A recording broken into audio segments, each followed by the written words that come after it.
There are 6 core competencies which awakening coaches bring to their clients. Here we're going to discuss the 5th of these 6 competencies, which we call embodiment. Embodiments means simply this. Awakening coaches are very skilled at bringing shifts in consciousness within the client from the preoccupation with thoughts and desires and fears and distractions to being really present.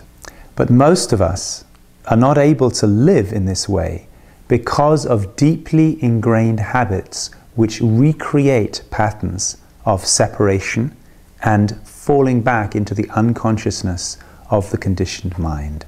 We don't know how to stay awake. The reason for this is because all of the ways we've been taught to live, the ways we've been taught to relate, and particularly more than anything else, the ways that we've been taught to conduct business and to interact in a business environment are deeply conditioned towards separation, towards recreating a conditioned mind. So what's necessary then is that we learn different kinds of practices to shift those habits from supporting separation to supporting awakening. You can read something about the kind of practices we use in my 2007 book, Leap Before You Look. This book contains 72 practices which are designed to shift you from the habitual, unconscious habits of the mind to being present. The subtitle of this book is 72 Practices to Shift Out of the Mind and into the Present Moment. But these 72 practices in the book are just examples. We train our coaches not just to recreate these 72 practices, but to use those practices as examples of how you can shift any habit which was loyal to separation and contracting down into oneself into expansion and availability and creativity. Now, there are some well-tested guidelines for how these kind of practices work. One simple way that we can create practice is to take an unconscious habit and to exaggerate it. Whenever you do anything unconsciously, it's going to make you less present, more on automatic. Whenever you do the same thing consciously, it makes you more available. For example, I've worked with business leaders who felt that they had a habit of being controlling.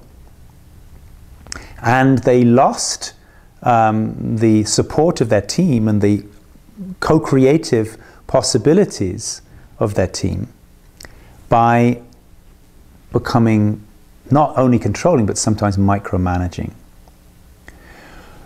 The problem that we mostly face is when we recognize a habit like that and try and contain it and try and be more allowing and more listening and more cooperative, actually many times we simply become less authentic because we're just bottling up that controlling tendency.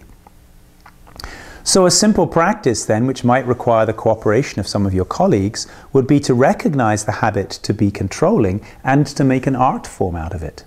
Perhaps during a meeting, you could, as an experiment, you could say, okay, now for 5 minutes, practice being completely controlling. Sometimes this is possible in a highly innovative learning environment. It's possible to do this within the business environment.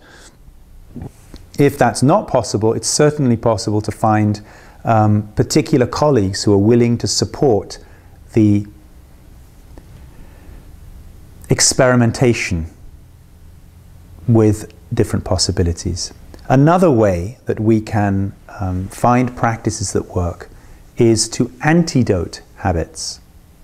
That means if there has been if you've been in the habit of putting yourself under a lot of pressure, of needing to get a lot of things done within a short period of time, you could bring in a habit to antidote that, where perhaps every hour or so a beeper would go off on your cell phone or your watch and you would stop everything.